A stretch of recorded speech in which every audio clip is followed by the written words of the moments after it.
নমস্কার, আপনারা দেখছেন সংবাদ শিরোনাম। আমি নন্দিনী। বিস্তারিত খবরে যাওয়ার আগে দেখে নিই আজকের হেডলাইন্স। কি হবে সিম্বলিক কথা।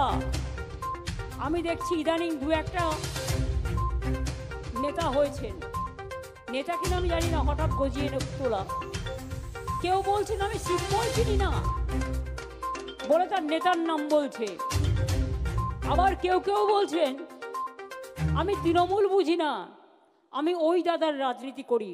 মনে রাখবেন, আমি কিন্তু রোজ খুঁটিয়ে খুঁটিয়ে ফেসবুক দেখি, টুইটার দেখি, আর কে কি বলছেন, কে কি করছেন, সবটাই কিন্তু নজরে আমার থাকে। এদের জন্য নজর আমার থাকবে।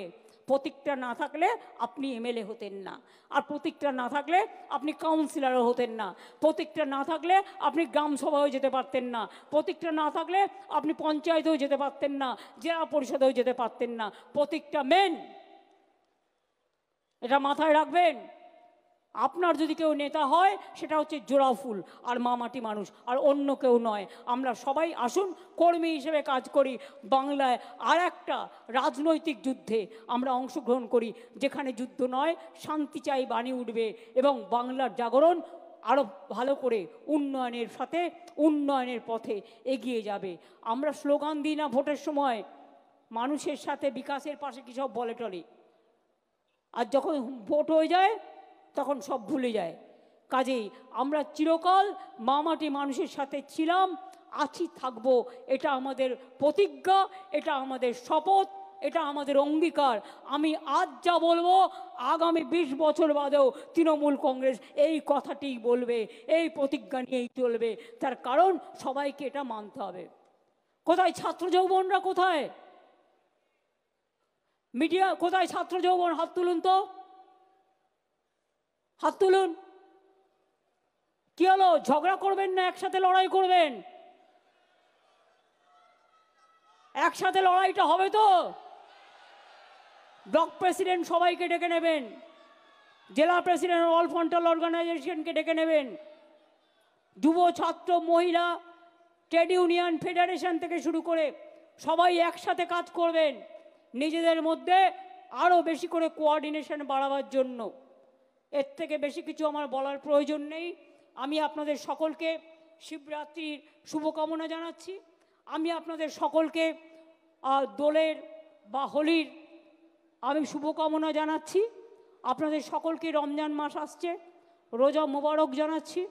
আপনাদের সকলকে যত উৎসব কাছাকাছি আছে সমস্ত উৎসবের উৎসারিত শুভেচ্ছা জানিয়ে আমি সবাইকে বিজেপির উপস্থিত আমাদের 75টা তো জিতেছিল, সকলের 10 জন চলে গিয়েছে, সভানেত্রী হয়েছে, সেখানেও তৃণমূল কংগ্রেস জিতেছে।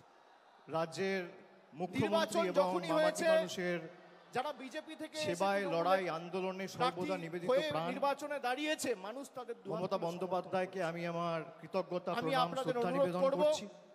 1 বছর আগামী সভামঞ্চে উপবিষ্ট ভুলে গিয়ে নিজেদের মধ্যে ভেদাভেদ ভুলে গিয়ে প্রত্যেক নেতৃবৃন্দ যারা রয়েছেন, বিধায়ক, সাংসদ, মানুষের থেকে শুরু করে যে জনমুখী প্রকল্প, তৃণমূল কংগ্রেস এবং জনসংযোগ সমর্থক যারা এসেছেন, নিবিড় করে তোলা যায়, উত্তরের একদম কুচবিহার থেকে শুরু করে দক্ষিণের কাকদ্বীপ অবধি সর্বস্তরের নির্বাচিত জনপ্রতিনিধিরা রয়েছেন, কোনো লাভ নেই, মানুষের পাশে দাঁড়িয়ে ব্লকের সভাপতিরা রয়েছেন, শাখা সংগঠনের দায়িত্বে যারা রয়েছেন তারা রয়েছেন, পুরসভার কাউন্সিলররা রয়েছেন, করতে গেলে টাউন প্রেসিডেন্টরা রয়েছেন, শাখা সংগঠনের প্রধানরা রয়েছেন। কন্যাশ্রী পাচ্ছে না, আমি সকলকে লক্ষ্মীর ভান্ডার পাচ্ছে না, আমার অন্তরের অন্তঃস্থল থেকে কৃতজ্ঞতা জানাচ্ছি, প্রণাম জানাচ্ছি। এটাই তো বাংলার বৈশিষ্ট্য। ডিসিপ্লিন মেইনটেইন করুন, নানা পরিধান, আপনারা শান্ত হন, শান্ত থাকুন। বৈচিত্র্যের মধ্যে একতা।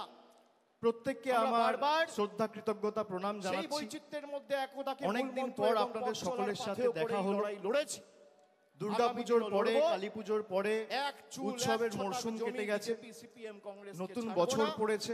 এদের যত ক্ষমতা আছে আপনাদের মধ্যে অনেকের সাথেই সমর্থন নিয়ে তৃণমূল আমার আগামী দিন দেখা হয়নি। আজকে আপনারা ক্ষমতায় আসবে, এই দলের সর্বস্তরের যে কর্মী সভা, সকলকে এই কর্মী সভায় উপস্থিত হয়ে আমাদের কথা শোনার জন্য এসছেন এবং সর্বোপরি আমাদের নেত্রী মমতা বন্দ্যোপাধ্যায়ের নির্দেশ মননে গ্রহণ করে বাস্তবে রূপায়ণ করার জন্য আপনারা অনেক দূর দূরান্ত থেকে এসে পৌঁছেছেন।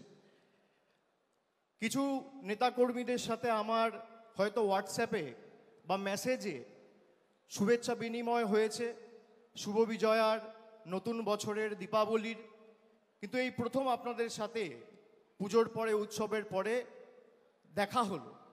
আমি সকলকে নতুন বছরের শুভেচ্ছা জানাচ্ছি।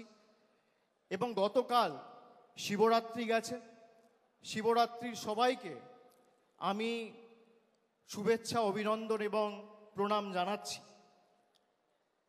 আপনারা যদি ভেবে দেখেন, আজ থেকে ঠিক 1 বছর আগে, আজকের তারিখটা হচ্ছে 27শে ফেব্রুয়ারি, আজ থেকে ঠিক 1 বছর আগে 27শে ফেব্রুয়ারি 2024 সালে বাংলায় কি পরিস্থিতি ছিল এবং কিভাবে বসিরহাটের একটা ঘটনাকে কেন্দ্র করে সারা ভারতবর্ষ জুড়ে বাংলাকে কলুষিত এবং কালিমালিপ্ত করার যে ঘৃণ্য চক্রান্ত ভারতীয় জনতা পার্টি, সিপিএম, কংগ্রেস এবং সংবাদ মাধ্যমের একাংশ রচিত করেছিল, তার যোগ্য জবাব বাংলার প্রায় 10.5 কোটি, 11 কোটি মানুষ 2024-এর লোকসভা নির্বাচনে তৃণমূল কংগ্রেসকে 29টা আসনে জিতিয়ে দিয়েছেন।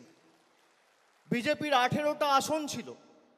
অহংকারের কারণে, বাংলার মানুষকে বঞ্চিত করার কারণে, লাঞ্ছিত করার কারণে, নিপীড়িত, অত্যাচারিত, শোষিত করার কারণে 18 থেকে তারা 12-এ নেমে এসছে। তারপরেও তাদের শিক্ষা হয়নি। এখনো পর্যন্ত গরিব মানুষের টাকা বন্ধ। আমরা 2024 সালে নির্বাচন লড়ার সময় বলেছিলাম